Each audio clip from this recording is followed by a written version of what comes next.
Hey guys, welcome back to నా చిన్ని life stories.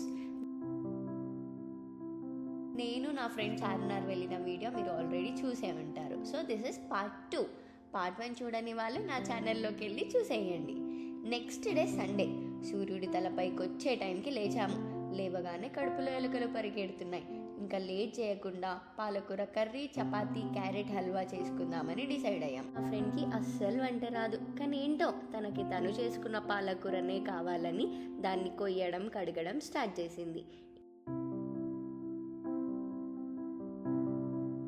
ఇంకో సైడ్ నేనేమో క్యారెట్ హల్వా స్టార్ట్ చేశాను. ఫస్ట్ క్యారెట్స్ని క్రియేట్ చేసుకున్నాను. తర్వాత అందులోకి మంచిగా 3 స్పూన్ల గీ వేసి క్యారెట్ని బాగా ఫ్రై చేసుకున్నాను.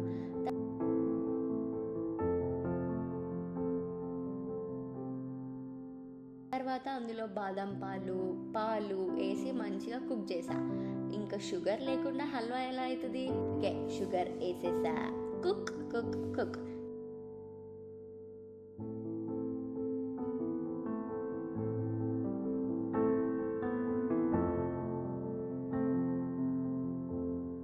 టేస్ట్ కోసం మళ్ళీ ఒక చిన్న స్పూన్ గీ వేసా. ఇంకోసారి డ్రై ఫ్రూట్స్ కోసం రెడీ చేసుకున్నాం. డ్రై ఫ్రూట్స్ కట్ చేయడానికి మాత్రం నా ఫ్రెండ్ హెల్ప్ తీసుకున్నా. కట్ చేయడం తక్కువ, కింద పడేయడం ఎక్కువ అయిపోయింది తనది.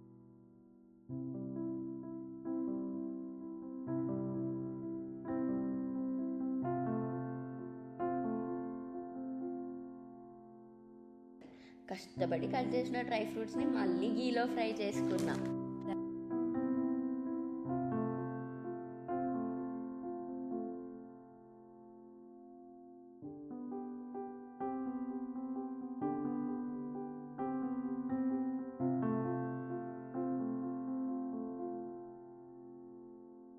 డ్రై ఫ్రూట్స్ గీలో ఫ్రై అవుతుంటే ఉంటుంది స్మెల్.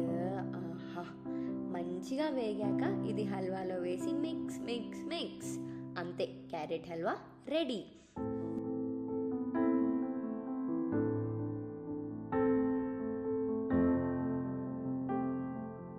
మంచి బౌల్లో సర్వ్ చేద్దాం అనుకున్నా, కానీ అన్నీ సింక్లో ఉండే, అందుకే ఇలా నా బుర్ర ఉపయోగించా.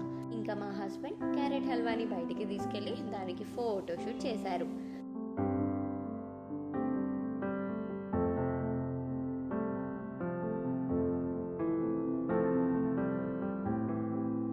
ఇంకా నెక్స్ట్ ఐటమ్ చపాతీ. నేను చపాతీలు బాగా చేస్తానని నా ఫ్రెండ్స్, ఫ్యామిలీ అందరూ అంటారు.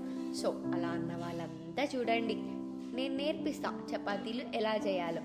ఇలా పిండిని చిన్న చిన్న రౌండ్ బాల్స్లా చేసుకొని ఫస్ట్ చిన్న చపాతీలు చేసుకోవాలి. దాన్ని ఇలా బొమ్మల్లాగా చేసుకొని దీంట్లో ఆయిల్ పిండి వేసి వాటిని క్లోజ్ చేయాలి. తర్వాత పెద్ద చపాతీ చేసుకొని కాల్చుకోవడమే. ఈ రెసిపీస్ అన్నీ ఫుల్గా క్లియర్గా కావాలంటే కమెంట్ చేయండి. మంచిగా ప్లేట్లో సర్వ్ చేసుకొని తింటే ఉంది అడ్డిపోలే. ఇంకా సేపు బిగ్ బాస్ వెబ్ సిరీస్ చూసి అలా ఈవినింగ్ వరకు టైం పాస్ చేసి తను హాస్టల్కి వెళ్ళిపోయింది. ఇంకా నా చిన్ని లైఫ్ స్టోరీస్ కోసం సబ్స్క్రైబ్ చేయండి. పక్కనే ఉన్న బెల్ ఐకాన్ నొక్కండి. Thank you.